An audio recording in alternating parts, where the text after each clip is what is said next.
First ever factory outlet Mukunda jewelleries KBHP Somajiguda Suchitra Hanamkonda Kothapet Chandanagar Khammam. Mukunda jewellers సమర్పించు Deepavali special episodes కి స్వాగతం. అమ్మ నమస్తే. నమస్తే అమ్మా. అమ్మ ధనత్రయోదశి అసలు ఎలా ఆవిర్భవించిందమ్మా? ఎలా వచ్చింది? ఎందుకు వచ్చింది? దేవతలు రాక్షసులు కలిసి పాల సముద్రాన్ని చిలుకుతున్నప్పుడు అందులో నుండి విశిష్ట వస్తు సముదాయం చాలా వచ్చింది. ఐరావతం, ఉచ్చైశ్రవం, కల్పవృక్షం, చింతామణి, అప్సరసలు, అంతకన్నా ముందు వారుణి అనబడేటటువంటి ఒక మద్యం, అంతకన్నా ముందు హాలాహలం, ఇవన్నీ వచ్చాయి కదా. అవును. కానీ దేవతలకి తృప్తి లేదు. వాళ్ళు కావాల్సింది వచ్చేదాకా వాళ్ళకి తృప్తి ఎందుకు ఉంటుంది? అలా చేస్తూ ఉండగా అందులో నుండి ధన్వంతరి ఆవిర్భవించాడు. ధన్వంతరి దేవతల యొక్క వైద్యుడు. ఆయన ఆవిర్భవించాడు. ఆయన ఆవిర్భవించింది ఈ త్రయోదశి. అందువల్ల దీనిని ధన్వంతరి త్రయోదశి అంటారు. అది వాడుకలో ధనత్రయోదశి అయింది. ఈ రోజుని డాక్టర్స్ డేగా సెలబ్రేట్ చేసుకుంటాం. మరి దీన్ని బట్టి అర్థమైంది కదా ధన్వంతరికి సంబంధించిందే అని. కానీ దీన్ని ధనత్రయోదశిని ధనంతో ఎందుకు, ధన్ దగ్గర ఎందుకు ఆపామంటే అన్నింటికన్నా గొప్ప ధనం ఆరోగ్యం. ఆరోగ్యం అనపడేటటువంటి ధనాన్ని ఇచ్చే, మనకి ప్రసాదించేటటువంటి ధన్వంతరి ఆవిర్భవించిన రోజు ధనత్రయోదశి. ఈ ఆరోగ్యం ఉన్నట్టయితే యముడు మన దగ్గరికి రాడు గనక ఈ దీపాలు చూసి వెళ్ళవయ్యా అని చెప్పి సాయంకాలం మనం చక్కగా యమదీపాలు పెట్టుకుంటాం గుమ్మం ముందు ధనత్రయోదశి నాడు. ఇది మనకెట్లయినా తెలుగు వాళ్ళకి అలవాట్లో పోయిందమ్మా. ఉత్తర దేశం వాళ్ళు బాగా చేస్తూ ఉన్నారు. వాళ్ళని చూసి ఇప్పుడు మళ్ళీ మనం ప్రారంభించుకున్నాం. ఎంతకాలంగానో మనకి అలవాటు లేదు.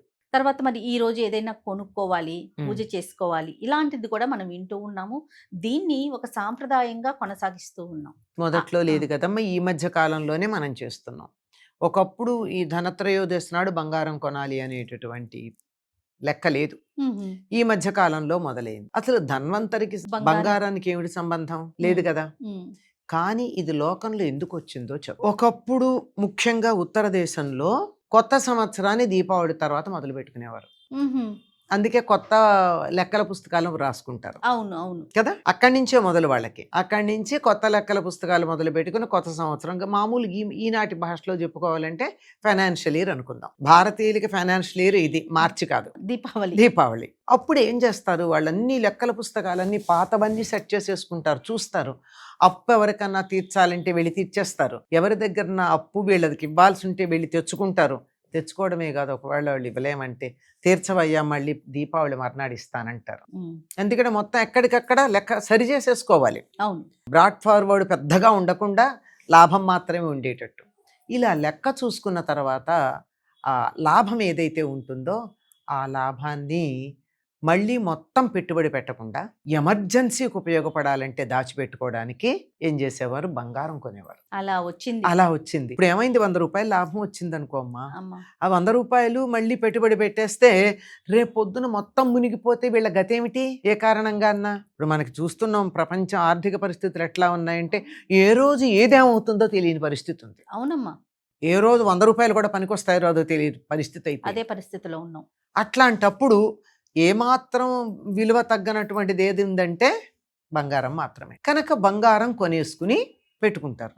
ఇది సాధారణంగా ఆడవాళ్ళు అడుగుతారని మనం పొరపాటు పడుతూ ఉంటాం. అవును, పొరపాటు పడుతూ ఉంటాం. అనగానే మనకి ఆడవాళ్లే కనిపిస్తారు. కానీ ఇంతంతలా గొలుసులు వేసుకున్న మగవాళ్ళు మీకు కనపడరా అమ్మా? ఇంతంత కంకణాలు, బ్రేస్లెట్స్, గొలుసులు, ఏమి గణేష్ చూపిస్తున్నాడమ్మా నాకేం లేదు అనేసి. గణేష్ కు లేకపోవచ్చు, గణేష్ వ్యాపారస్తుడు కాదు కదా.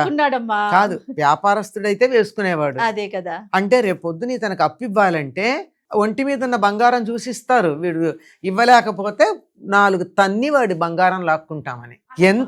ఎంత నమ్మకం, ఎంత కాన్ఫిడెన్స్ ఇస్తుంది. అందుకని బంగారం కొనడం అన్నది అలవాటు. తప్పనిసరిగా మొత్తం కాకుండా ఇంతన్నా మనం పక్కన పెడదామని.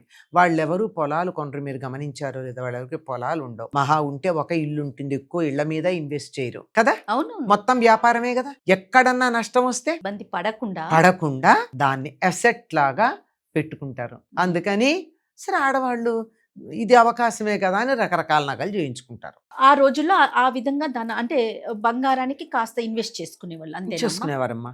ఇప్పుడైనా అదే సరైనటువంటి పద్ధతి ఏమో అనిపిస్తోంది. ప్రస్తుతం బంగారం యొక్క ధరవరలు గనక మనం చూసినట్టయితే అదే సరైన పద్ధతి ఏమో అనిపిస్తోంది. అది ఎప్పటికీ కూడా ఏమాత్రం అటు ఇటు తేడా వచ్చేదేం లేదు, అవును అవును తక్కువ అయ్యేటటువంటిది లేదు. అవును ఇప్పుడు ఆడపిల్లలు ఉన్నారు, ఉద్యోగాలు చేస్తారు, అవును వెళ్ళి వాళ్ళకి వచ్చేటటువంటి దాచుకున్న 1,00,000 2 లక్షలతోనో పొలం కొనలేరు, ఇల్లు కొనలేరు. కొనగలరా? అస్సలు కొనలేము. రేపు ఎప్పుడన్నా ఉపయోగపడుతుంది, బంగారమే కొనుక్కోవడం మంచిది అని కొనుక్కుంటారు.